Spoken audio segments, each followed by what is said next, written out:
bonsoir à toutes, bonsoir à tous. Bonsoir Paris, Bonsoir le Père Noël, bonsoir le Père Noël. bonsoir ici, bonsoir Sista, bonsoir la France qui se couche tard.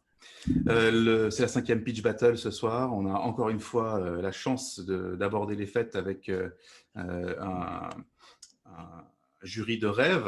Hein. On va faire un petit peu le bilan de ce qui se passe depuis le début. Ça fait 1 mois et demi maintenant qu'on a lancé ces Pitch Battles.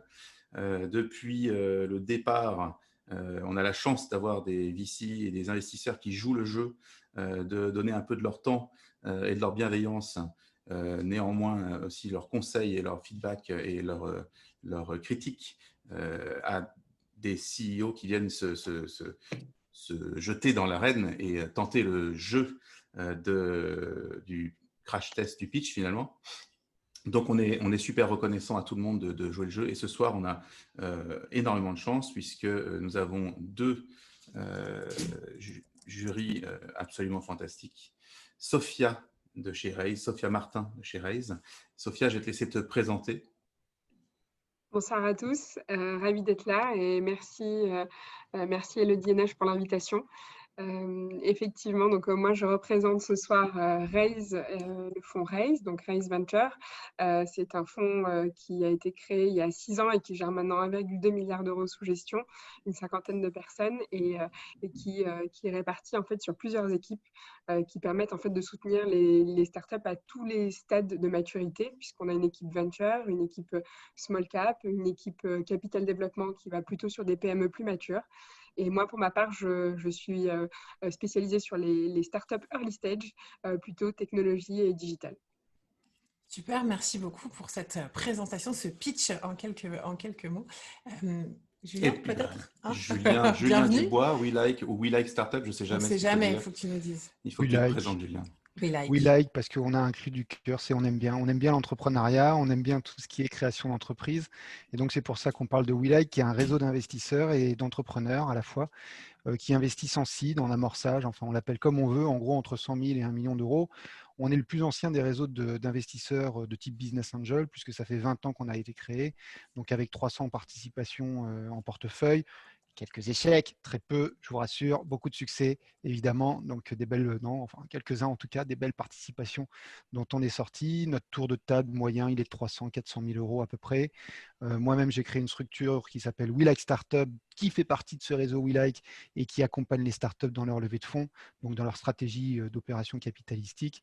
Et puis, accessoirement, j'ai investi dans une vingtaine de startups moi-même, puisque j'avais eu la chance, quand j'ai créé cette première structure We Like Startup, de tomber sur la pépite de la décennie, enfin je ne sais pas si c'est la pépite de la décennie, mais d'investir dans Voodoo qui m'a rapporté un petit peu d'argent et qui m'a permis de me consacrer à cette passion de l'investissement et du business angélisme. Voilà.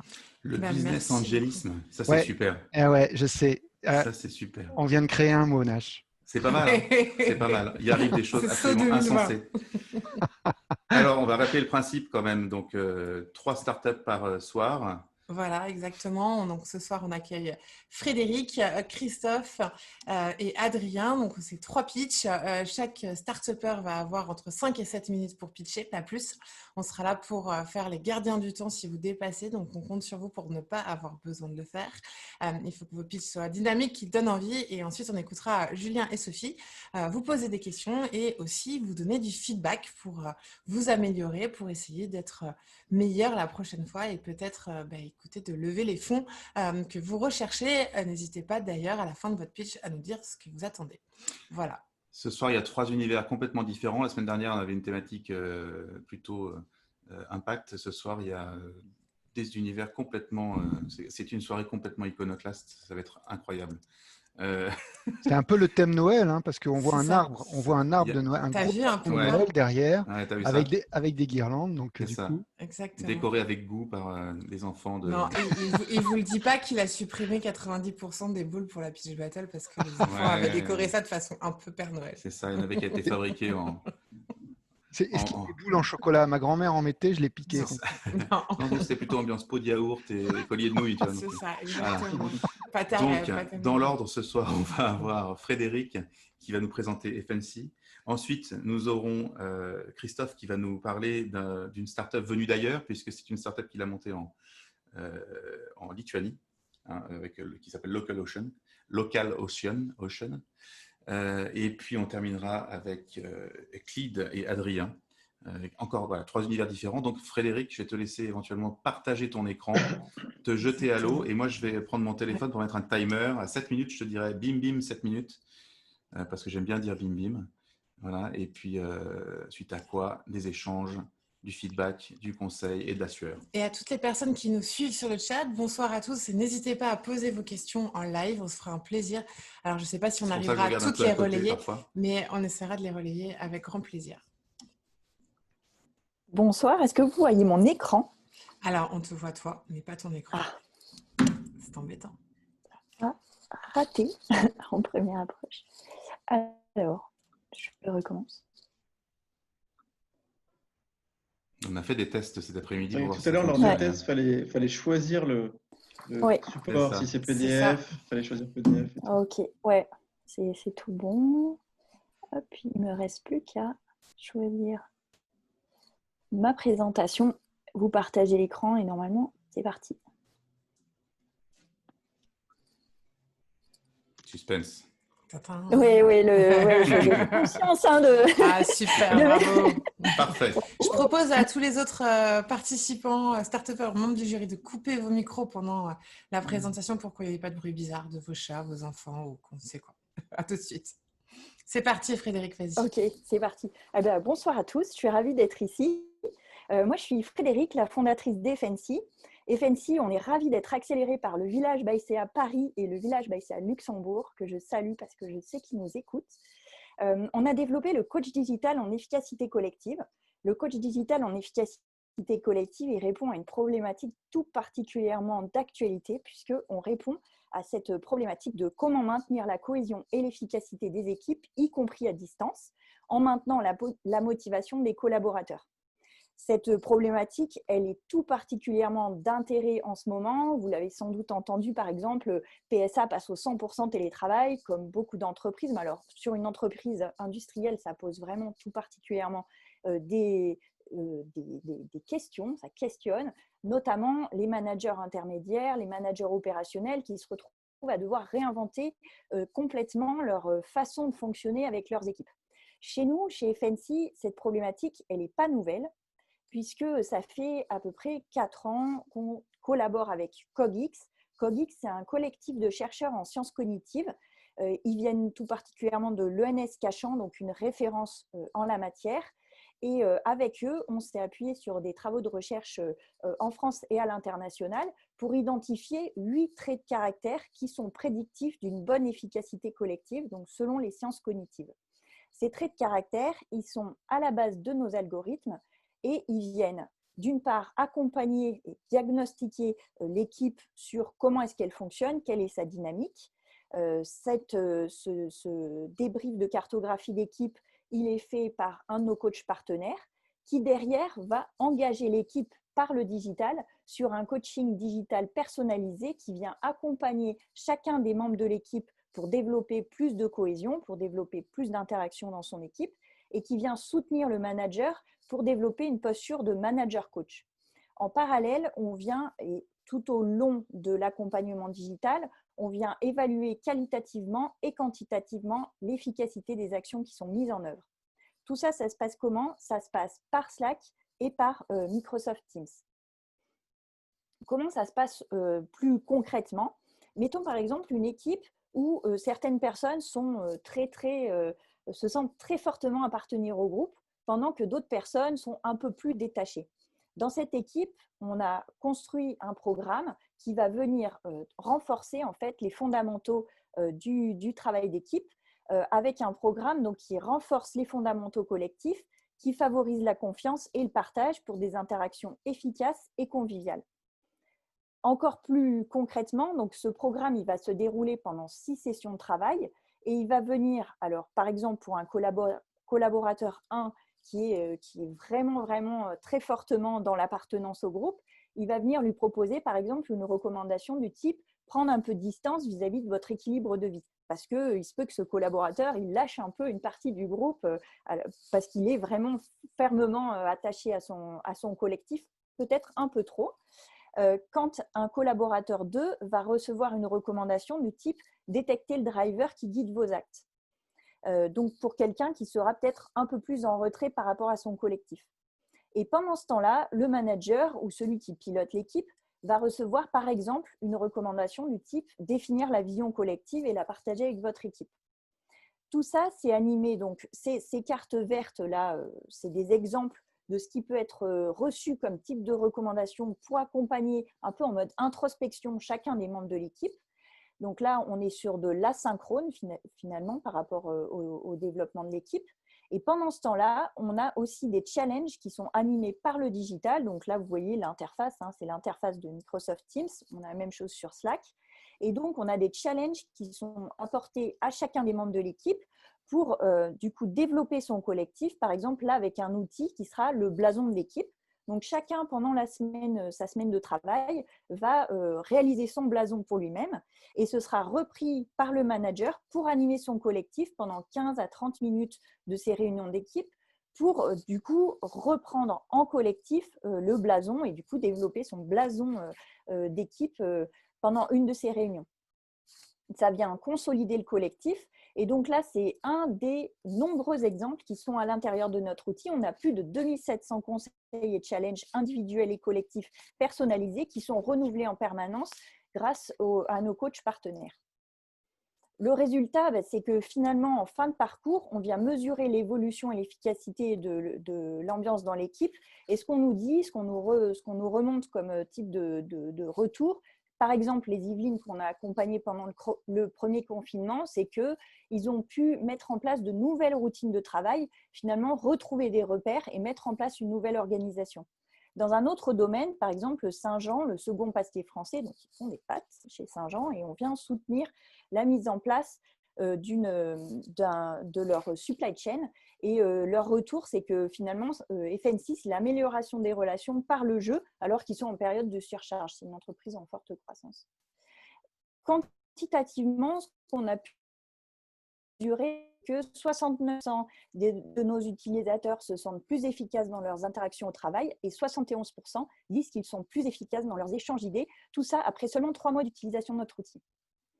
Tout ça, ça nous permet de signer actuellement un nouveau client par mois avec un taux de renouvellement. Donc, on a un panier moyen de 9K en première signature et en renouvellement, donc 60% de renouvellement en moyenne sur de la licence, on est à 37K. Et tout ça avec un outil qui est intégré au cœur des outils de travail collaboratif. Donc, on adresse un marché qui est en totale explosion, en fait.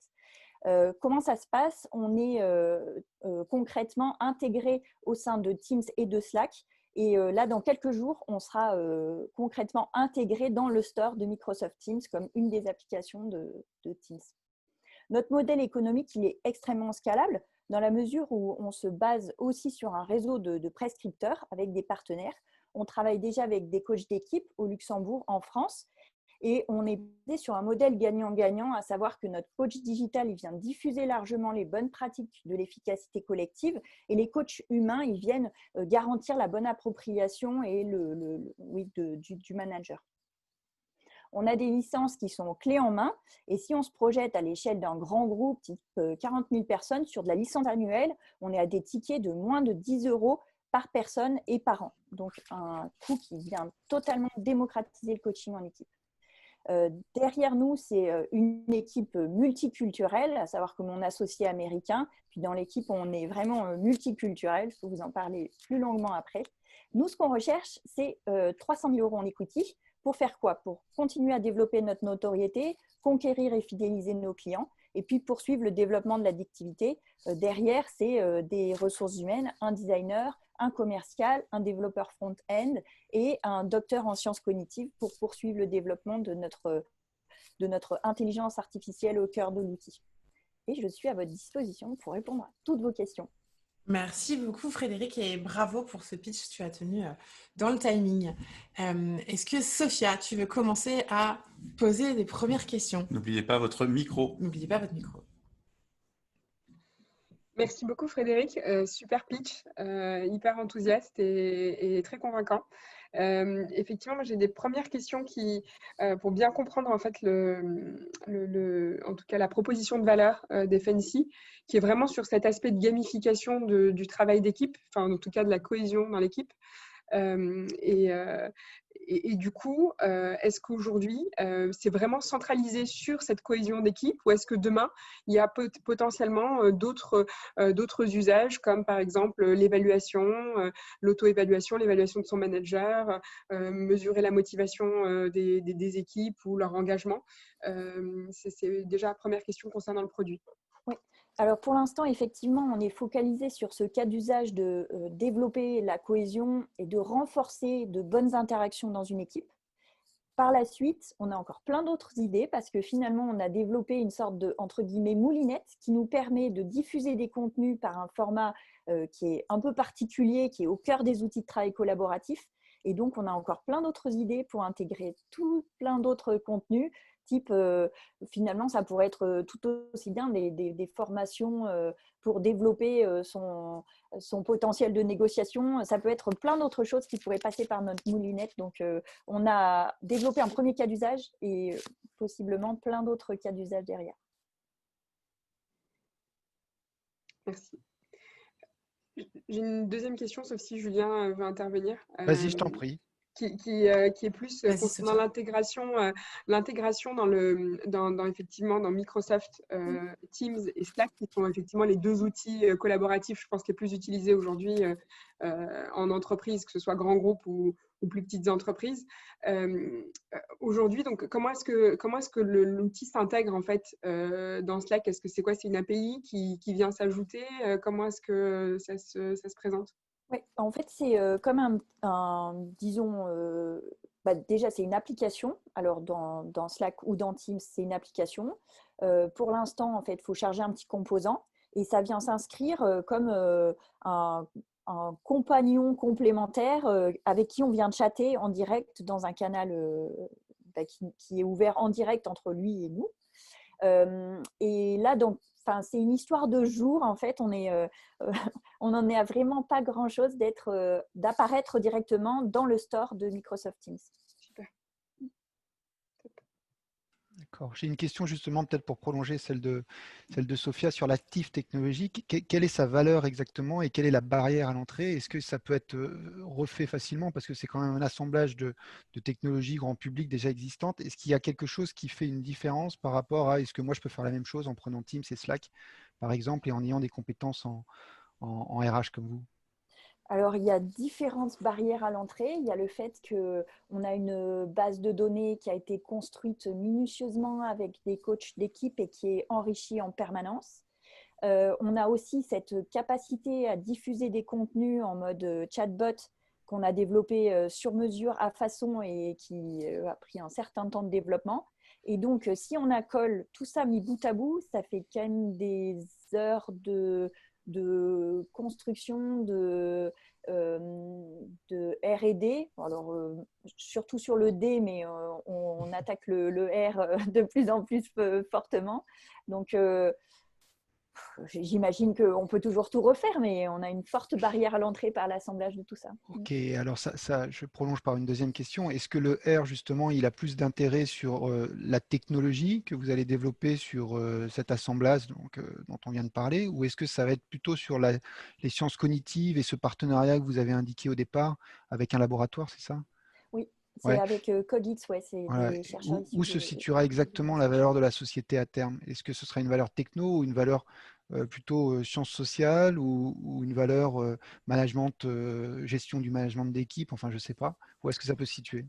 Oui, en fait, si on se positionne sur une roadmap, à 1 à 2 ans, la plus grosse partie de notre valeur ajoutée, elle est sur notre base de données. Mais si on se projette à plus long terme, on va basculer sur du techno parce que je pense que ce qu'on a développé sur les mécanismes et sur la façon dont on est en capacité de diffuser du contenu par ces outils de travail collaboratif, ça va prendre de plus en plus de valeur. Donc, si on se situe à 1 à 2 ans, c'est nos contenus qui font notre plus forte valeur. Et si on se situe à plus long terme, c'est la techno. et possiblement même un mix des deux, parce qu'au fur et à mesure qu'on accompagne des utilisateurs, on gagne aussi en richesse sur la data. Ok. Et j'ai une autre question, mais je vais peut-être laisser la main à d'autres. Il y a Sophia et toi. Alors, je vais peut-être laisser la main à Sophia si c'est la une. Non, je te laisse finir. Sinon, j'en ai une dernière. C'est la difficulté de ce type de solution, c'est de convaincre les grands groupes, notamment, parce que c'est eux la cible, si j'ai bien compris, les grands groupes d'adopter, une partie de la cible. Les grands groupes, mais pas seulement en fait. On s'adresse aussi aux ETI de plus en plus d'ailleurs, surtout avec nos partenaires. Ok, donc convaincre ETI ou convaincre les grands groupes. Et pour ça, on sait que c'est des chaînes de décision qui sont très très longues. Par ailleurs, ils sont en train de se recentrer quand même sur leur cœur business et ils essaient de d'élaguer tout ce qui peut être élagué parce que ça coûte très cher dans une période qui est une période compliquée. Donc comment les convaincre justement que votre solution, c'est celle dont ils ont besoin, surtout en ce moment, pour la cohésion d'équipe? Est-ce qu'ils ont besoin d'être convaincus de ça? En fait, je complète du coup, pardon Frédéric de t'interrompre, je complète la question de Julien en demandant comment est-ce que vous mesurez justement les effets de la solution FNC. Est-ce qu'il y a aujourd'hui quelque chose pour mesurer par exemple la performance des équipes, la motivation? Est-ce qu'il y a un NPS score? Est-ce qu'il y a par exemple un indicateur ou un questionnaire qui justement permet d'évaluer cet engagement des équipes, et donc pour rejoindre ce que disait Julien, pouvoir prouver en tout cas l'utilité d'une telle solution pour les ETI et les grands groupes? Oui, alors je dirais qu'il y a deux éléments de réponse, parce que premier élément de réponse sur le convaincre. En définitive, notre solution, elle convainc définitivement de plus en plus par elle-même, dans la mesure où c'est quand même très, très compliqué de maintenir de la cohésion dans les équipes en ce moment. Les retours qu'on a de nos prospects et de nos clients, c'est une crainte qu'il y ait des gens qui décrochent totalement en télétravail. Ça dépend des secteurs, mais ça se situe entre l'évaluation qu'ils font, c'est 2-3%, 5% de gens qui possiblement vont décrocher. Donc, en fait, on a actuellement des appels entrants. C'est de plus en plus, notre solution convainc d'elle-même, et d'autant plus qu'elle ne vient pas seulement adresser des managers, comme beaucoup de nos concurrents font, mais elle vient aussi adresser l'ensemble de l'équipe. Et ça, c'est quand même vraiment une force. Et après, sur le second volet, est-ce qu'on mesure? Oui, définitivement, on mesure. C'est dans nos gènes, en fait. Je ne sais pas, on est des scientifiques un peu dans l'âme. Et donc, ça nous tient à cœur de mesurer vraiment précisément la cible qu'on veut atteindre.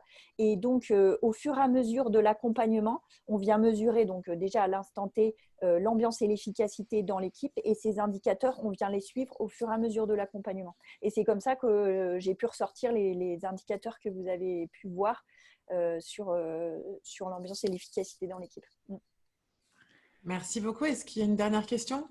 Moi, j'ai une dernière question et qui est aussi un challenge, c'est de se dire effectivement aujourd'hui la solution, elle nous paraît comme évidente parce qu'on est, on est en confinement et qu'il faut apprendre des nouveaux modes de travail à distance et des nouveaux modes d'animation du coup d'équipe et de création de cohésion d'équipe. On espère tous que ça va durer qu'un temps et que effectivement, surtout en France, je pense qu'il est inéluctable de devoir se réunir à nouveau et travailler ensemble. Comment est-ce que FNC justement va pouvoir continuer à être indispensable dans les équipes demain, quand on sera tous au bureau ensemble et qu'on se réunira dans une salle de réunion quand on aura besoin de statuer sur des sujets, et justement comment est-ce que tu comptes un peu repositionner FNC par rapport à ça? Oui, c'est la raison pour laquelle aussi on cherche à poursuivre notre développement. Donc, pour m'expliquer un peu plus précisément, en fait, on est en train de développer une interface qui va permettre automatiquement à nos partenaires de pouvoir charger du contenu dans l'outil. Donc, c'est des contenus qui vont être renouvelés en permanence et de manière assez automatique, en fait. Et donc, par le fait qu'on va pouvoir venir interroger notre base de données par des questions qui vont se rapprocher de plus en plus du langage naturel. Du coup, en fait, on sera en réunion physique, à distance, peu importe. On prend son téléphone, on interroge son coach digital. En plus, ce que je n'ai pas précisé, parce que je suis passée très vite sur le slide de l'équipe, mais c'est que mon associé, c'est un spécialiste de la gestion de la base de données, de l'architecture de base de données. Il a plus de 20 ans d'expérience en banque et donc c'est vraiment sa spécialité. Donc aller venir chercher et interpeller la base de données en langage naturel, ça ne nous fait pas peur. On est prêt pour le faire. Et donc on sera aussi indispensable même quand on aura appris à mieux collaborer ensemble ou en tout cas gérer cette période un peu étrange de travail à distance. Merci beaucoup pour toutes ces questions. Et pour terminer, est-ce que vous avez un conseil, un feedback à donner à Frédéric, Julien? Moi, alors, je ne vais pas faire semblant, je connais déjà Frédéric, on se connaît déjà depuis une bonne quinzaine d'années, je pense, parce que c'était quand tu travaillais à l'Anvar même. Enfin, non, tu as commencé à l'Anvar ou directement à Oseo? Non, à l'Anvar. À l'Anvar, oui. Donc, tu vois, malheureusement, ça fait déjà il y a un petit bail. Donc, Oseo qui est devenu BPI. Donc, effectivement, je connaissais Frédéric dans un autre cadre et puis je l'ai recroisé plus tard dans son cadre entrepreneurial avec le projet FNC. Frédéric est venu nous voir déjà un peu trop tôt, je pense, parce qu'effectivement, le projet n'était pas encore assez mûr. Mais alors, au fur et à mesure que je vois les évolutions, je vois que ça évolue très, très bien. Donc là, je n'ai pas trop de conseils à donner, si ce n'est qu'avec justement la crise qu'on traverse actuellement et ce besoin de cohésion qu'a relevé Sophia, il y a à mon avis une carte à jouer et la carte à jouer, c'est maintenant. Je pense qu'effectivement, il faut la jouer tant que… alors, peut-être pas exactement maintenant, parce que pour le moment, tout le monde essaie plutôt de tailler les budgets, mais mars, avril, mai, juin, quand ça reprendra, je crois qu'il y aura un coup à jouer. Donc, pour des investisseurs qui voudraient justement se positionner et commencer à préparer cette reprise et commencer à préparer cette préoccupation de cohésion des équipes, je pense qu'il y a un coup à jouer. Voilà. Ok, merci beaucoup, Julien. Sophia, est-ce que faut que tu remettes ton micro? Voilà. Effectivement, moi le conseil, Frédéric, c'est, effectivement, je trouve que c'est extrêmement convaincant et la démarche est bien, en tout cas, a été bien pensée. Donc, bravo pour ça. Peut-être le seul sujet sur lequel moi, j'aurais eu envie de creuser un peu plus, c'est celui du positionnement par rapport à la concurrence. On voit pas mal d'acteurs, d'outils d'engagement et de cohésion d'équipe aussi qui commencent à émerger.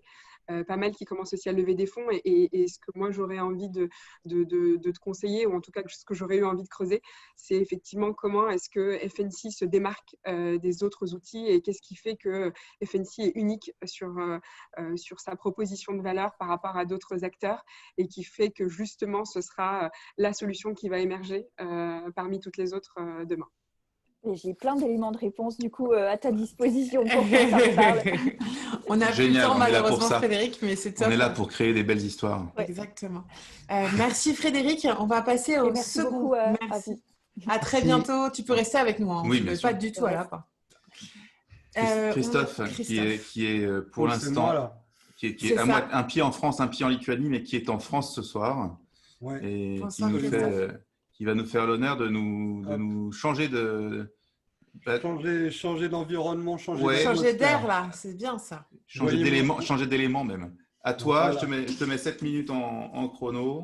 C'est parti, tu peux y aller. Et tu peux y aller. 7 minutes, ça va être intense. Donc, bienvenue pour cette présentation. Mon nom est Christophe Legrand, je suis le CEO de Local Océan. Et en fait, après 20 ans dans le domaine du digital, je suis devenu fermier. Et là, au loin, sur ce slide, vous voyez notre première ferme. Donc, nous, on s'attaque en fait au marché de la crevette. Okay. C'est un marché qui pèse actuellement 45 milliards de dollars par an. Mais des changements drastiques sont à venir car cette industrie doit se réinventer, notamment avec les informations qui sont sur ce slide. Pour illustrer brièvement, Greenpeace a placé l'industrie de l'élevage de la crevette sur sa liste rouge en 2010 pour des raisons de destruction massive de l'environnement et de la mangrove, avec un peu plus de 25% de la mangrove détruite par les fermes. De nombreux cas d'abus des droits de l'homme, avec notamment un peu d'esclavage en Thaïlande qui a été pointé du doigt. Beaucoup de pollution des océans. Et enfin, par rapport au risque potentiel de résistance aux antibiotiques sur l'homme lié à cette industrie, puisque les crevettes en Asie allez-y, sont un peu gavés d'antibiotiques. Donc, nous, on a pour mission, on s'est fixé l'objectif de développer une méthode de production simple, tout en réduisant à zéro l'impact environnemental de l'élevage de crevettes. Et aussi, cela passe par produire les crevettes plus proches du consommateur. Donc, afin de pouvoir réaliser notre objectif, il a fallu qu'on repense tout le processus d'élevage pour l'automatiser et l'adapter à nos contrées européennes et nos latitudes. Il a fallu mettre en place des mesures de biosécurité, de retraitement des déchets, des processus d'assainissement de l'eau et d'optimiser l'utilisation des ressources, des énergies renouvelables en fait. On a aussi dû penser et développer un logiciel intelligent d'automatisation et de gestion de la production, puisque ça n'existe pas. Et donc, grâce à cela et à ce mix, on va pouvoir développer un réseau de fermes standardisé à grande échelle, à l'échelle européenne pour commencer, et après mondiale, si le cœur nous en dit. Le business model de Local Océan se découpe en multitude de revenus streams, avec bien sûr la vente de crevettes, mais aussi tous les services associés nécessaires au bon fonctionnement de notre réseau de fermes partenaires, depuis la construction à la licence d'utilisation de notre marque. On passe brièvement à notre action commerciale. Le point d'orgue, c'est que l'on vient de commencer à distribuer nos crevettes chez Maxima. Maxima, c'est un petit peu le Carrefour Balte. Et on est distribué dans leurs 14 hypermarchés lituaniens, sachant qu'ils ont tout un réseau sur les 3 pays baltes et la Pologne. Et si tout se passe bien, ça devrait nous ouvrir des portes. On est aussi disponible à la vente sur des épiceries fines et des poissonneries en Lituanie. Et nos produits sont disponibles à l'achat sur notre site e-commerce. Voilà. Un petit slide sur notre concurrence.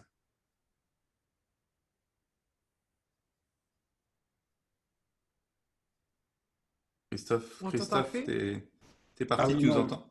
Non, mon micro n'est pas coupé, je ne suis pas taciturne non plus. Simplement qu'un petit dessin, des fois, vaut mieux qu'un long discours. D'accord. Comme il est assez explicatif, je vous laissais juste un petit peu de temps. Voilà. Donc, nous, on se situe sur le best-of de la sustainability, je ne sais même plus lire en français, l'économie durable, voilà, avec des coûts qui sont relativement bas par rapport à notre concurrence actuelle dans les européennes, qui sont celles qui sont présentées en haut à droite, donc le RAS System avec Rustanova ou Norway en Espagne. Voilà. Enfin, l'élément le plus important de l'entreprise, c'est notre team. Donc ça, c'est le team de management. Ça, c'est notre team de support. Et ça, c'est notre team scientifico-aquaculture.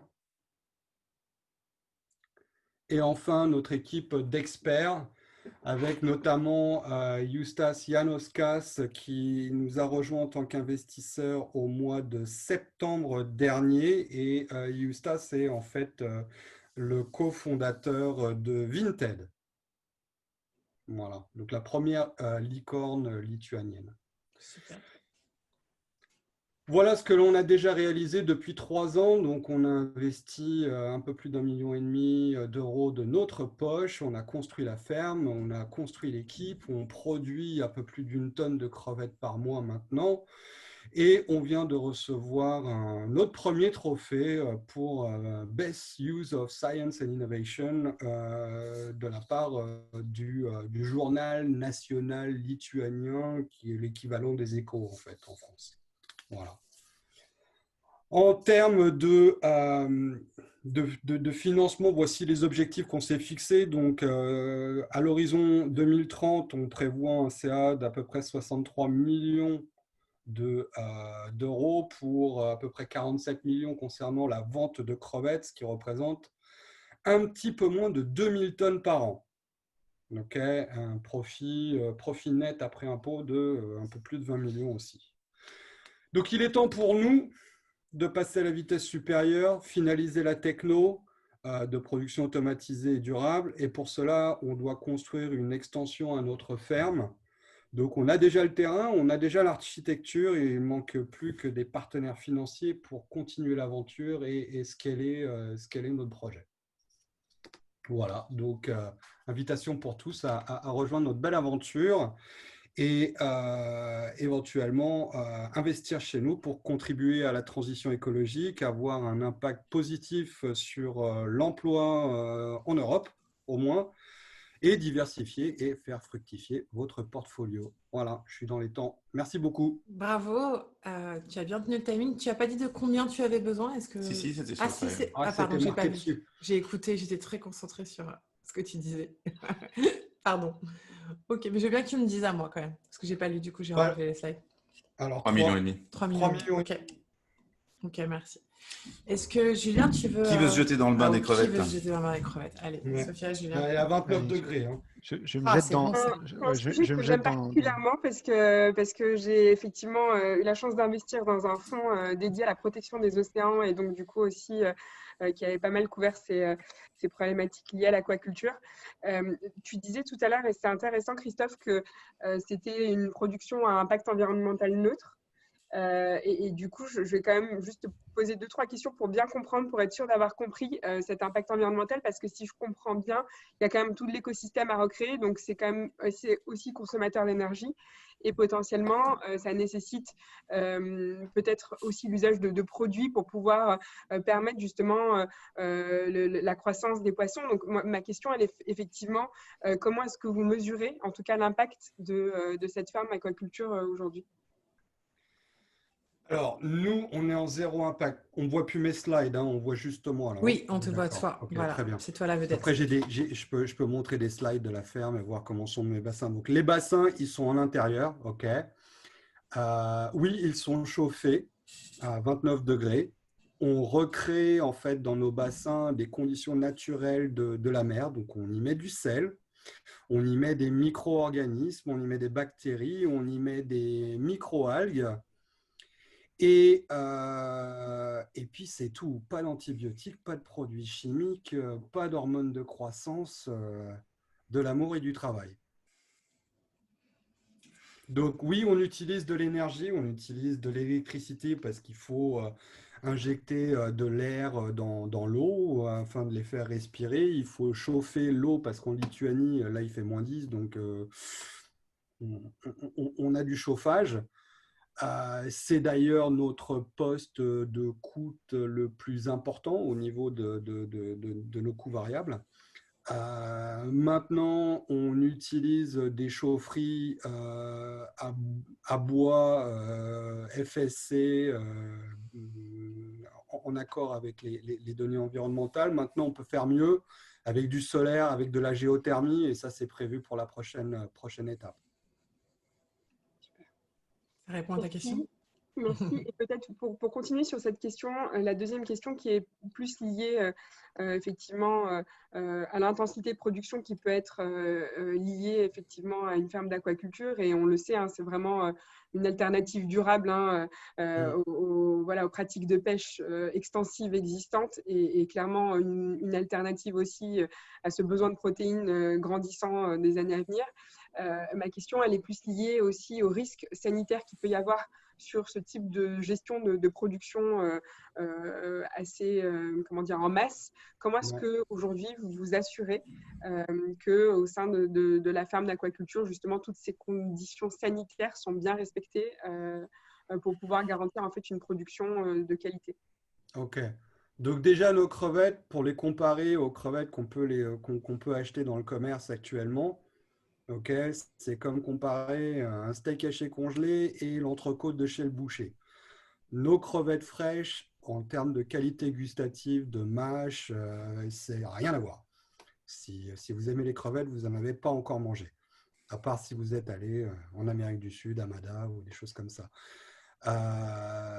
Donc la crevette est magnifique. Après, comment garantir, parce qu'on est sur un élevage intensif, hein, qu'on soit bien clair là-dessus. Donc, on contrôle l'eau en permanence puisque nous, on utilise un système qui s'appelle le biofloc et si on contrôle l'eau, on contrôle la crevette. Et donc, on est constamment en train de contrôler toutes les valeurs chimiques et minérales de notre eau. Et on fait des tests visuels sur la santé de la crevette, parce que la crevette, quand elle va mal, elle nous montre tout de suite, elle met des poids, elle met des pyjamas bizarres. Et on les teste aussi de manière pathogénique toutes les semaines. On teste l'eau et on teste les crevettes de chacun de nos 24 bassins. Voilà. Donc, toutes les semaines, on fait une culture microbiologique pour déterminer s'il y a un développement de vibriose. Et s'il y a un développement de vibriose, lequel est-ce? Est-ce que ça répond à ta question, Sophia? Merci beaucoup. Oui.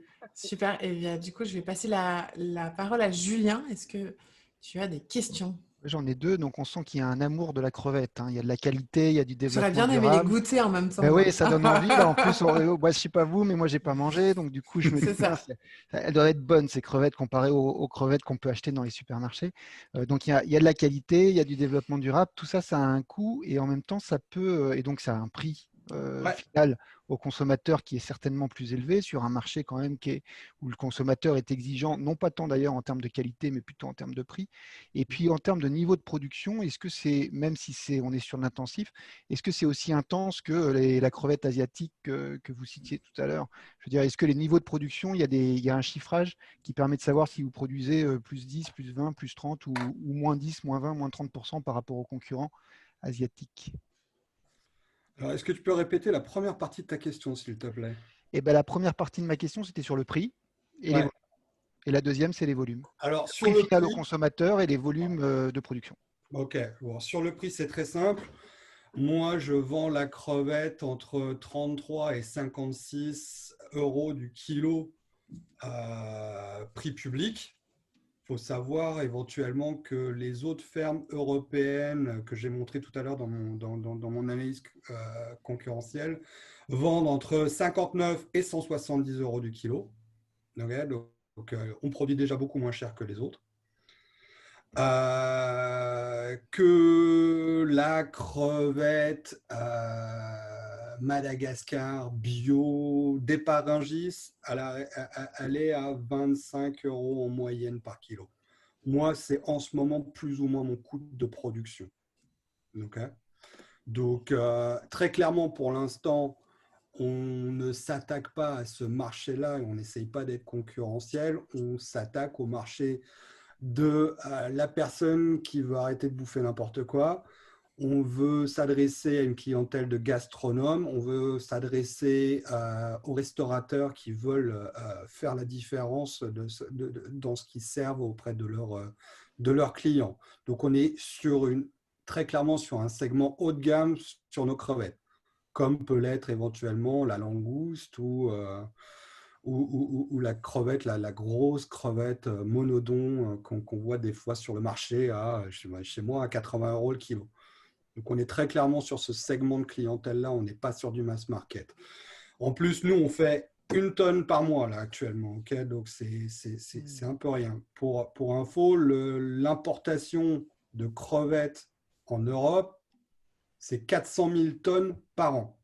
Donc, on est loin du compte. Et moi, sur 10 ans, par rapport au développement que l'on envisage de faire avec la création de très grosses fermes et ça, on va atteindre environ 2000 tonnes par an de production. Donc, on va égratigner simplement la surface pour le moment. Alors, je rebondis là-dessus. Ce sera... J'ai fait une bêtise, c'est ma faute, attends. Il faut que tu réactives ton micro, Julien. J'ai voulu te mettre en vedette et j'ai coupé le micro. Voilà. Mes excuses. Non, je rebondis sur les volumes de production à terme et en 2030 notamment, sur la scalabilité et la stratégie de développement. Au départ, tu l'as dit, je suis un fermier. D'accord. Donc là, j'imagine que la première ferme que tu as, c'est ce que tu as dit.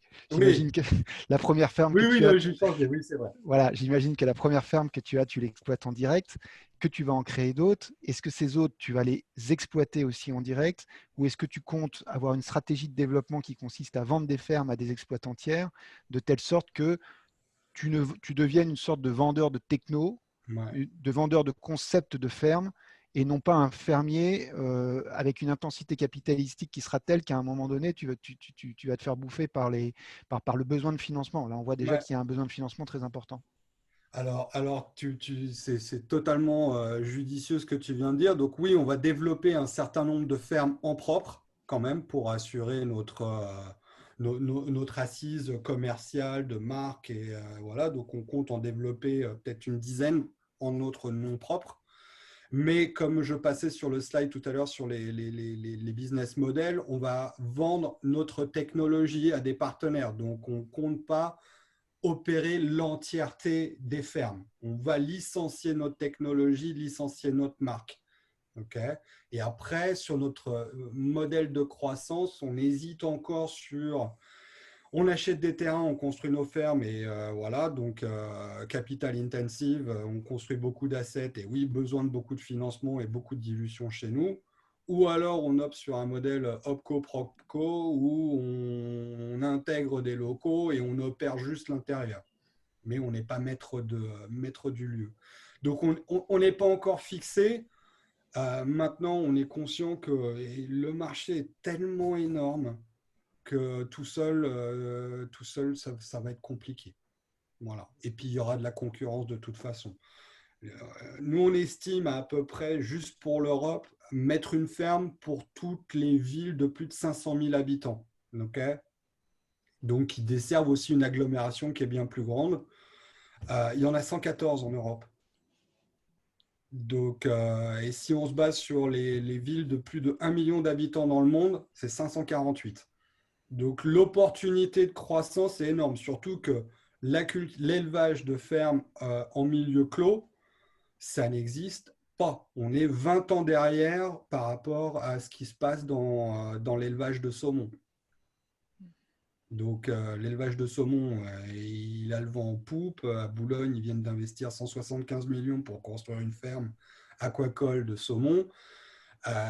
Très clairement, la crevette, il faut trouver le moyen de produire simplement et de manière efficace et pas trop cher la crevette sur des bassins indoor. C'est ce que nous, on est en train d'essayer de faire. Voilà. Je pense qu'on est déjà pas mal. Merci Christophe. Est-ce que ça répond à ta question, Julien? Très bien. Du coup, vous avez un conseil tous les deux pour ce type de business qui demande justement pas mal de capital? Qui veut répondre en premier? Ouais, Julien ou Sophia. Sinon, moi j'en ai un, mais alors je vais commencer. Alors on voit beaucoup dire, mais il y a pas mal de projets quand même qui passent, qui sont non pas dans la crevette. J'en ai vu qu'un seul. Hein, tu connais peut-être, c'est un projet qui s'appelle AgriLoops et c'est de la gambasse. Donc, oui, alors c'est la même variété de crevettes que nous. Ils sont aussi couplés avec de l'agriculture verticale en aquaponics. Ouais, c'est ça. On regarde ça aussi. Oui. Donc j'en ai vu passer, puis surtout j'en vois passer dans d'autres domaines. À un moment donné, on en a chopé un qui est passé il y a peu de temps d'ailleurs en live en pitch battle, qui n'était pas un projet de crevette, mais qui était un projet de ferme urbaine sur les toits qui s'appelle Agripolis. Donc on connaît les problématiques d'intensité capitalistique. Mon conseil, c'est si tu n'es pas encore fixé sur le type de business model, il faut se fixer assez rapidement parce que très vite ça devient une problématique. C'est la problématique de la scalabilité du modèle, où effectivement soit il y a une intensité capitalistique telle que tu vas être obligé de te diluer ou d'emprunter énormément et d'avoir des reins ultra solides, donc des financeurs derrière qui seront hyper béton, ou alors sinon effectivement il faut essayer de s'orienter davantage vers un business model de facilities où tu licencies, hein, c'est ce que tu as dit tout à l'heure, des licences. Donc là je pense qu'il faut se fixer assez vite, et ça dépend pas mal du type de financeur que tu peux avoir derrière toi. A priori il y a quand même du beau monde, hein, j'ai vu, donc tu as peut-être des reins suffisamment solides pour faire toutes les fermes à toi tout seul, ou une bonne partie. Non, à moi tout seul, non. On a les reins un peu solides, mais pas autant qu'il est nécessaire. Okay. Mais Sophia, moi j'adore ce type de projet. Sophia, tu en penses quoi, toi? J'avais la même remarque que Julien, effectivement, concernant le business model. Je pense que c'est effectivement important de se fixer, et je rejoins aussi ce qui a été dit sur le fait que en fait, je pense que c'est clairement voilà, des business de demain, et que c'est un vrai sujet aujourd'hui. En tout cas, tu adresses une vraie problématique assez importante et j'ai assez peu de doutes qu'aujourd'hui, la demande est bien supérieure à l'offre et va continuer à être comme ça dans les années à venir. Donc, effectivement, le sujet, c'est de rapidement se positionner sur toi, ton business model, qu'est-ce que tu as envie de faire en termes de croissance et à quel moment tu atteins en fait, le point mort aussi de tes fermes. Ça, c'est un sujet moi, qui m'intéresserait aussi de creuser et de comprendre en fait, quel est le nombre de tonnes que tu as besoin de vendre avant de pouvoir rentabiliser en fait, tes fermes. Et c'est pour revenir au point de scalabilité dont parlait tout à l'heure Julien, qui me semble important.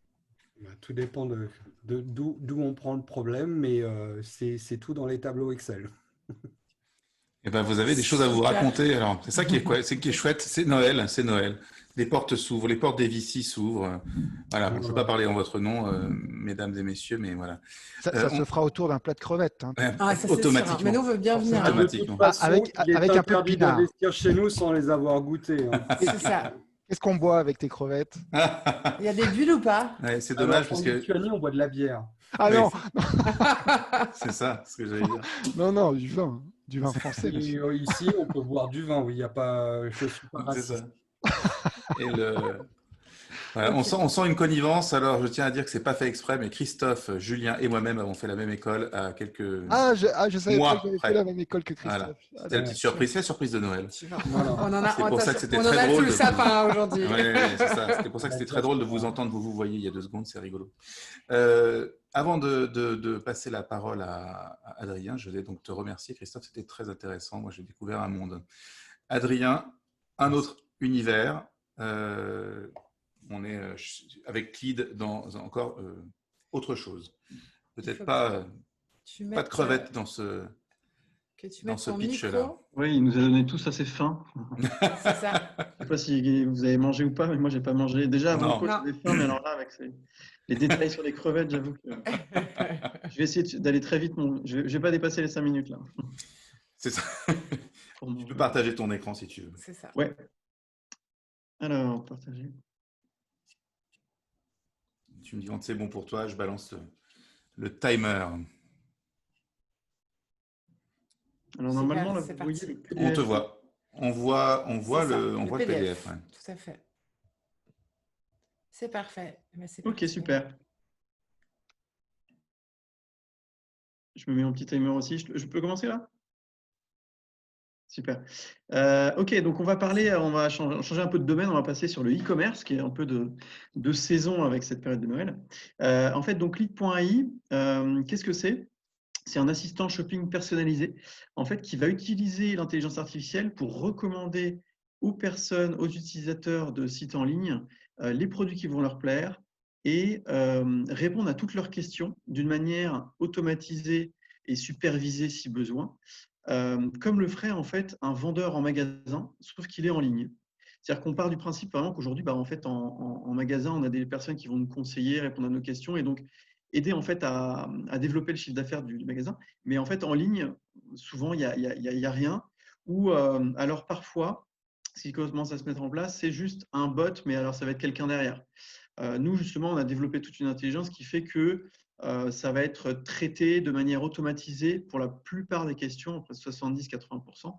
Et pour le reste, en fait, on va venir engager le client, prendre toutes les informations pour répondre derrière. Donc ça, pour la partie conversationnelle. Et pour la partie recommandation, là, justement, on va créer plus de la loyalty, de la relation dans la durée pour justement connaître ses goûts et lui recommander les produits qui vont lui plaire. Dans l'idée vraiment d'augmenter le taux de conversion et que ce soit rentable pour la marque. Donc, c'est souvent un format de chatbot. Donc voilà, ça c'est un peu ce que j'expliquais, c'est-à-dire qu'on va vraiment jouer le rôle d'un vendeur digitalisé sur la plateforme e-commerce. L'idée, c'est d'améliorer aussi la satisfaction client avec une UX qui va permettre de répondre à tous ses besoins et pour la marque aussi de récupérer un maximum d'informations côté CRM afin de mieux connaître ses visiteurs, ses clients et du coup derrière de mieux personnaliser, que ce soit sur les newsletters derrière ou autre. Donc, on a 2 briques principales qui sont les recommandations personnalisées et le live chat automatisé qui, du coup, tourne 24 heures sur 24, 7 jours sur 7. L'avantage qu'on va avoir par rapport à des solutions existantes, c'est vraiment, d'une part, l'ajout rapide et simple, c'est une ligne de code à ajouter. En fait, après, nous, on va scraper le site de manière automatisée pour connaître le catalogue, etc. et avoir un maximum d'informations sur les fiches produits, donc sur un niveau de détail, comme même la taille d'un talon qui serait perdu dans une description. Nous, on va savoir labelliser ça et avoir une connaissance produit très fine. On exploite aussi l'image. En fait, on a des algos de reconnaissance visuelle en plus des algos de reconnaissance de texte. Et donc, c'est compatible avec tous les CMS, c'est personnalisable, etc. Donc, on fait vraiment du sur-mesure pour les marques. Donc, on a 2 briques. La première, je vais aller assez vite là-dessus, mais c'est un outil de recommandation. On va avoir un petit onboarding au début. On va enseigner quelques éléments comme sa taille, ce qu'on préfère comme style, etc. Et ensuite, on va pouvoir noter en disant ce qu'on aime ou pas pour que les recommandations puissent s'affiner par la suite. On a aussi une option de cross-sell ici. On va voir en fait des produits qui vont être en réduction, etc. Mais à chaque fois, personnalisé parce que chaque produit aura un scoring. La partie conversationnelle, bon, voilà, ça va répondre directement et prendre le mail de la personne si jamais on n'a pas l'information. On a aussi une fonction de recherche visuelle qu'on met en place fin de semaine. Là. Voilà. Et puis après, il y a un outil derrière d'admin où la marque peut tout suivre, tout paramétrer, etc. Voilà. On peut aussi agréger différents canaux comme WhatsApp ou autres si jamais elles ont déjà des canaux, ou à l'inverse, s'intégrer dans un outil existant s'ils ont déjà Zendesk ou autre. Ils peuvent aussi suivre toutes les données de conversion. Donc là, on a des super retours. On les a eus il n'y a pas si longtemps, parce qu'en fait, nous, bon, après j'en parlerai, mais on a lancé vraiment la commercialisation début d'année et on a amélioré encore notre outil sur l'année. Donc là, on est vraiment… là, récemment, on a pu avoir les statistiques, ça mettait un peu de temps à prendre. Et donc, c'est de l'ordre d'une amélioration en moyenne de 6-7% du chiffre d'affaires. Et donc, on voit les gens qui utilisent l'outil, ils sont sur des taux de conversion de 20-25%. Donc, ce qui est très, très important en e-commerce. Donc, les avantages concurrentiels, c'est avec l'expérience utilisateur, la précision de la recommandation. Parce que ça, c'est vrai que je n'ai pas eu le temps de le préciser, mais on analyse aussi le parcours sur le site. Donc, un produit vu, on va le savoir. Donc, on ne va pas être limité simplement au like, dislike dans la partie recommandation. On a également donc, les réponses instantanées. On peut aller jusqu'aux mesures pour demander à la personne ses mesures pour que le bot puisse recommander la bonne taille pour chaque produit. Plug and play et on peut AB tester les résultats. Donc, ça, c'est notre modèle de coût.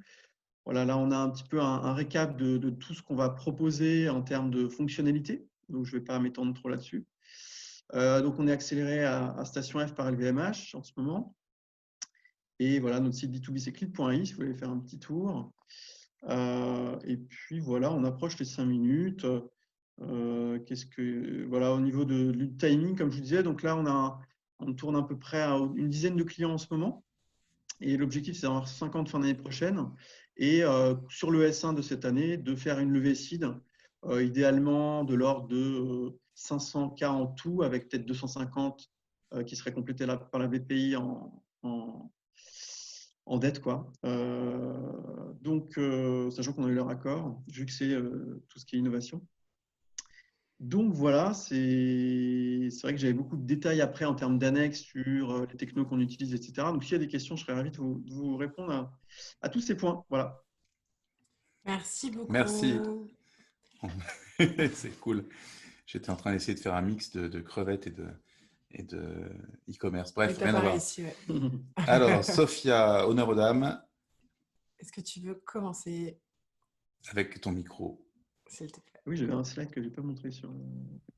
Tu veux montrer ton slide, Adrien ou… On peut commencer avec des questions. C'est juste que je pensais que j'en avais un ouvert. Je vais le retrouver en parallèle. Ok. Parce que c'est vrai que l'univers concurrentiel, je pensais assez intéressant et je pensais l'avoir. Ah, voilà, c'est celui-là. Je suis passé trop vite. C'est pas mal aussi de voir ce… Souvent, les gens, ils ont des questions sur l'univers concurrentiel parce qu'on sait qu'il y a pas mal de solutions qui vont exister sur l'univers chatbot, CRM, prédictif, comme on le voit là. Donc là, justement, on voit tous ces univers. Et on voit plus ton écran. Hein. Ouais, on voit pas ton écran. Ouais, j'ai coupé le partage quand tu as fini. Tu veux qu'on le remette? On va le remettre. On va remettre le partage. Tu peux le partager. Vas-y. Ah ouais, désolé. Hop. Parce que je sais que ce slide, ça peut être intéressant de… Ouais. Vas-y. Voilà. Donc, tu laisses le commenter, ouais.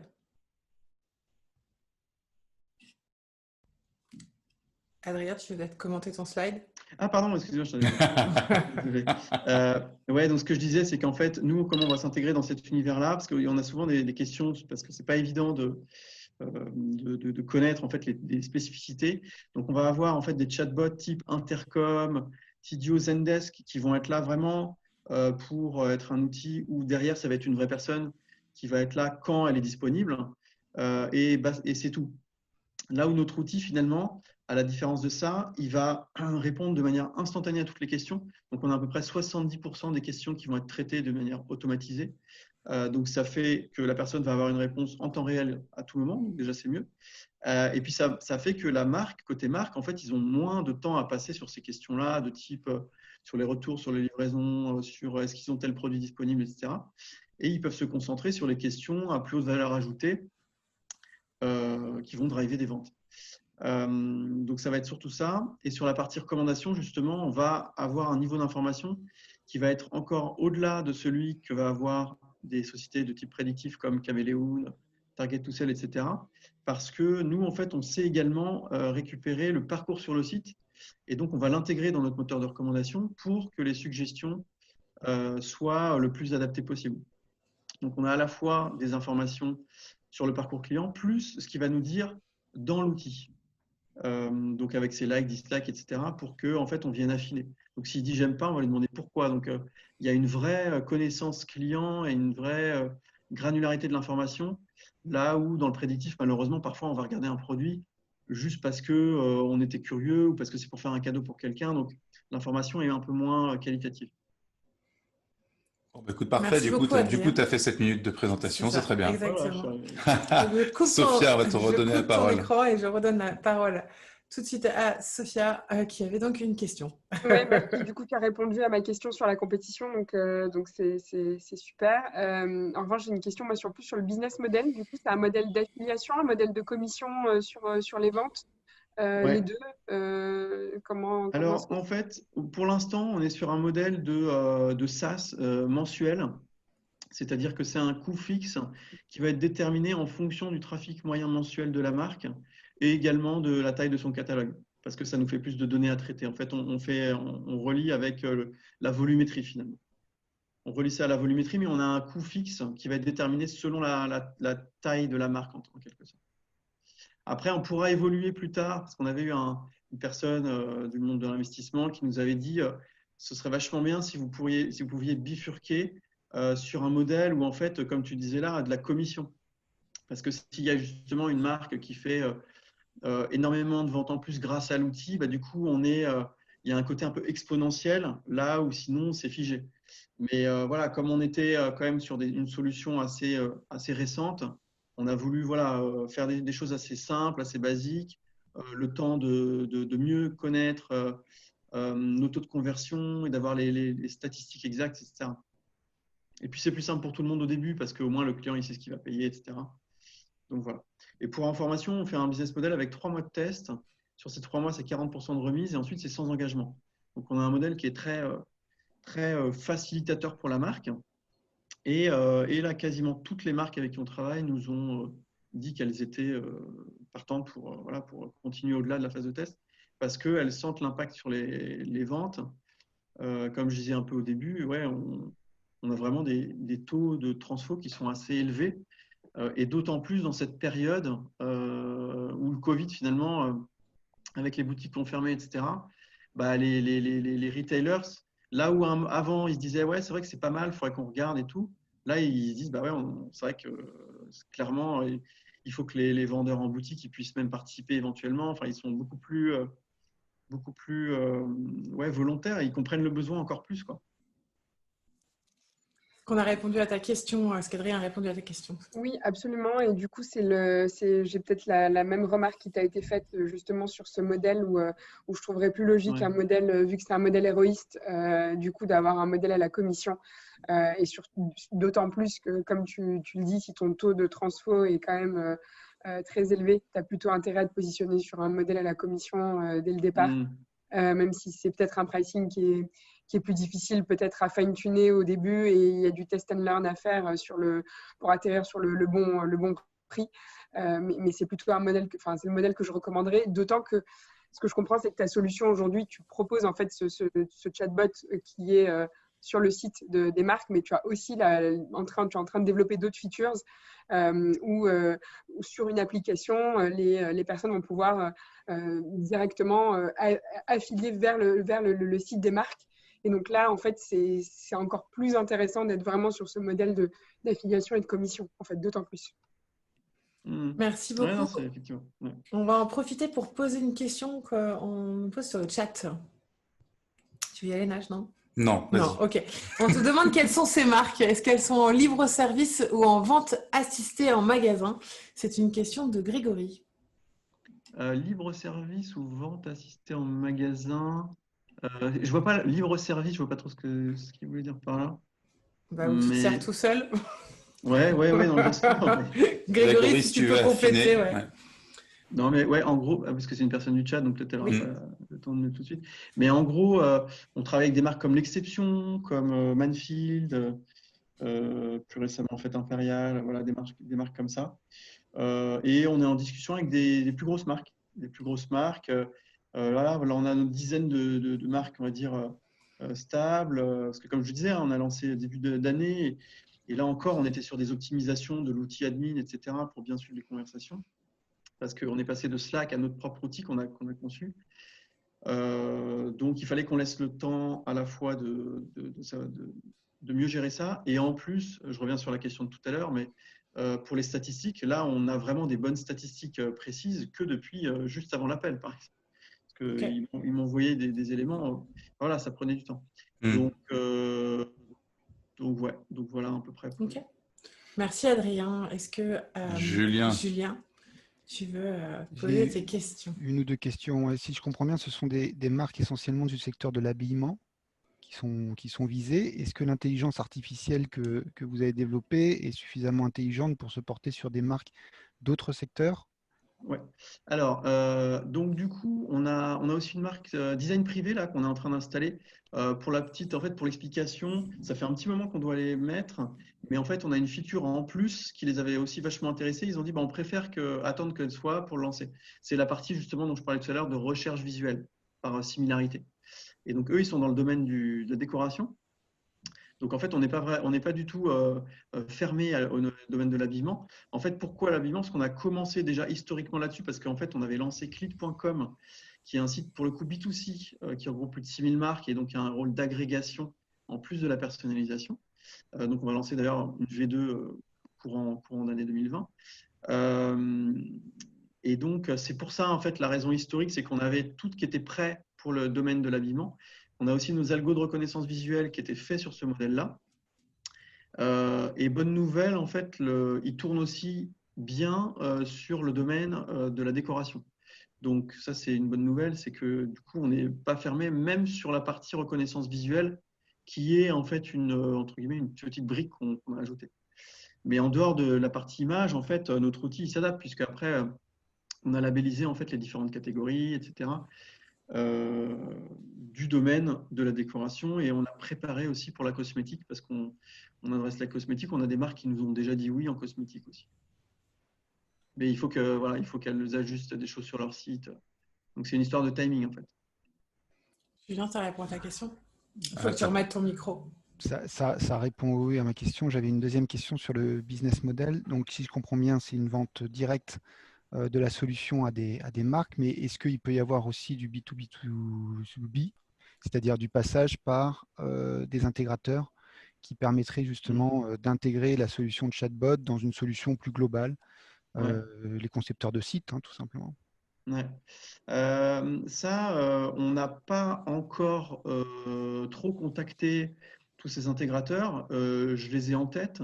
Ça va être les Magento, PrestaShop, etc. Également, pourquoi pas les Zendesk, parce qu'ils sont plus côté CRM, là où leur outil finalement front est juste là pour récupérer un email et une question. Donc, on a en tête de le faire. On voulait justement atteindre un niveau de maturité plus important sur l'outil, sur toutes les fonctionnalités, sur plein de choses, sur les statistiques, etc., avant de faire cette démarche. Donc, je pense que là, à partir de janvier, on va commencer. On a déjà les listes, etc. Donc, c'est dans les clous, c'est dans les tiroirs. Je sais pas comment. on va dire ça. Julien? Ça répond à ta question? Ouais, ça répond à ma question. Pour moi, c'est bon. Est-ce que tu peux peut-être enchaîner sur un conseil, un feedback? Oui, les solutions SaaS, on en voit beaucoup. J'imagine que vous avez tous quelque chose à dire à ce type de business. Eh ben, la difficulté pour nous, quand on reçoit ce type de dossier, enfin pour des investisseurs de type Business Angel, c'est d'évaluer la pertinence de l'algorithme, de l'intelligence artificielle qu'il y a derrière, parce que bon, c'est difficile d'avoir des experts investisseurs en la matière, et donc on est obligé de s'en remettre très souvent à ce que nous disent les porteurs, les entrepreneurs. Donc il faut pouvoir sacrément justifier de l'avantage de la solution que vous proposez, que tu proposes par rapport à la concurrence, quoi. C'est-à-dire, qu'est-ce qui fait que cette intelligence artificielle, elle est si intelligente et plus intelligente que celle des autres? On en a vu beaucoup des chatbots à un moment donné arriver et je dois dire qu'ils avaient du mal à nous convaincre sur cet aspect-là. Après, il y a l'aspect business model, effectivement, comment est-ce qu'on vend la solution in fine, notamment aux marques. Est-ce qu'il ne faut pas plutôt passer par des intégrateurs? Enfin, bon, tout ce débat qui a régulièrement, mais c'est vrai que sinon, c'est le type de business model, si ça marche, qui peut très bien fonctionner, parce que c'est du SaaS, c'est de l'abonnement, ça tombe tout seul, donc c'est le genre de truc qu'on adore, mais il faut pouvoir prouver de l'avantage techno et pouvoir prouver qu'on a la bonne force commerciale pour pouvoir vendre. Merci beaucoup, Julien. Sophia? Et pour moi, effectivement, ça rejoint aussi une des remarques de Julien, qui est celle de un petit peu de la valeur ajoutée, parce qu'on voit aujourd'hui de plus en plus les marques, des gros sites de marques développer leur propre chatbot, des gens comme Asos ou comme Sephora qui ont aussi leur propre solution, ou comme des Amazon Fashion par exemple. Et donc du coup de comprendre effectivement comment est-ce que, qu'est-ce que en tout cas Clead peut apporter de plus que ce qui existe déjà chez ces grandes marques. Et puis surtout qu'il y a un vrai, je pense qu'il y a un vrai argument héroïste à avoir, surtout en ce moment où on a vraiment un gros switch vers le digital et que toutes les marques, tous les retailers sont en fait en recherche de ces solutions store to web quelque part, et donc du coup de vraiment optimiser les ventes digitales. Donc ça, je pense que c'est extrêmement, il y a un bon momentum. Maintenant, le sujet, ça va être effectivement plus en termes de business model et en termes de pertinence de l'IA sur sa valeur ajoutée justement de Clead. Je suis d'accord. C'est vrai que pour compléter peut-être ces points-là, juste, en fait, nous, on voit justement dans l'écosystème un peu ce qui existe, ce qui se fait. Et en fait, finalement, il y en a peu qui vont justement faire un travail assez exhaustif sur l'ensemble des questions posées pour les intégrer dans l'outil, pour apprendre, etc. Par exemple, je vais citer l'exemple de Louis Vuitton. Ils ont bossé pendant 6 mois avec une boîte qui s'appelait Mode.ai. Qui était une boîte californienne qui avait levé, etc. Et puis voilà. Et en fait, ils ont été assez déçus parce que dès qu'ils demandaient de changer une chose, etc., ils ne pouvaient pas, l'outil n'était pas flexible. Et en fait, on était en contact avec eux malheureusement un poil tard parce qu'après, ils ont commencé à bosser avec SAP. Ils développent en fait exactement ça en interne, mais c'est une des seules qui va justement, qu'on a vu, qui va développer quelque chose en interne, etc. Et même l'outil qu'ils ont, ce serait prétentieux, etc. Mais voilà, on n'est pas encore sur un taux hyper avancé de réponse aux clients, hyper précise, etc. Donc, en fait, on a l'impression qu'il y a beaucoup, beaucoup de choses, mais en fait, quand on regarde de plus près, il y a beaucoup finalement juste de bots assez basiques avec un petit arbre de décision ou qui va mettre juste en relation avec une personne de la boutique, comme le fait Hiro, ça c'est pas mal. Mais c'est juste une mise en relation. Après, il n'y a pas vraiment d'IA derrière, quoi. Voilà, c'est juste pour compléter un peu. Mais du coup, c'est très clair. Merci Adrien. Et du coup, justement, le conseil, c'est peut-être qu'il faudrait plus axer, à mon avis, ton pitch sur la puissance de l'algo et sur justement la techno et en quoi elle est différenciante et en quoi en fait elle est innovante, plutôt que sur la partie, la partie chatbot qui en fait aujourd'hui est finalement assez noyée parmi les solutions qui peuvent exister sur le marché. Ouais, je suis d'accord. Ok, non, c'est vrai. Merci beaucoup. À tous. C'est le moment des merci parce que j'adore faire des merci. Je vais commencer par Amélie Madinier qui a dû regarder l'épisode ce soir, qui nous a envoyé pas mal de startups, qui est la mère ou la mairesse, je ne sais plus comment on dit, du village Baïséa du Luxembourg. Donc, on est très content d'avoir des gens qui relaient l'information. Il y a eu donc l'école de Grenoble, Grenoble École de Management qui a aussi relayé. Il y a eu Station F qui a relayé. Il y a École 42 qui a relayé.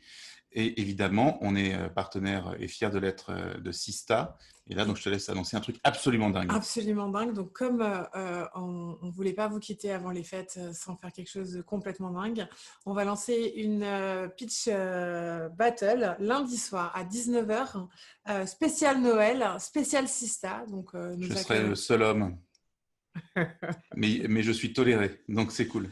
Donc voilà, donc on sera très heureux de vous retrouver à ce moment-là et bien entendu, on va partager toute la com sur nos réseaux sociaux pour que vous puissiez vous inscrire et ce sera la dernière de l'année. 2020, voilà, ce ne sera pas de refus de passer à autre chose. Exactement, on reprendra l'année prochaine, le 13 janvier. Ouais. Voilà, avec, encore, j'ai encore des merci. Alors, continue les merci. Bah oui, merci à Sophia et Raise, et merci à Julien. Et je vais dire merci à Sarah Korn qui nous a mis en relation avec Sophia, parce que voilà, c'est le réseau, et la force du réseau, c'est ça. Et on est super content d'avoir un réseau qui fonctionne. Qui fonctionne, exactement. Voilà. Et merci à toutes les personnes qui nous ont suivis ce soir. Vous avez été très nombreux. Donc des millions. Ouais, alors qu'on a eu un énorme bug puisque YouTube ne marche pas ce soir. En tout cas, le live YouTube était down. Mais on a quand même réussi à avoir passé à peu près 40 personnes différentes ce soir sur le Zoom. Donc, bel exploit. 39 fois ma mère. 39 fois ta mère. Non, pas du tout. Non, je rigole. Merci à tous. Merci beaucoup et bonne soirée. Bonne soirée. À bientôt. Soirée. Bonne soirée. Bravo aux startups. Et bravo aux startups, évidemment. Bravo, bravo. Bonne soirée, au revoir. Allez, bonne soirée. Salut. Salut.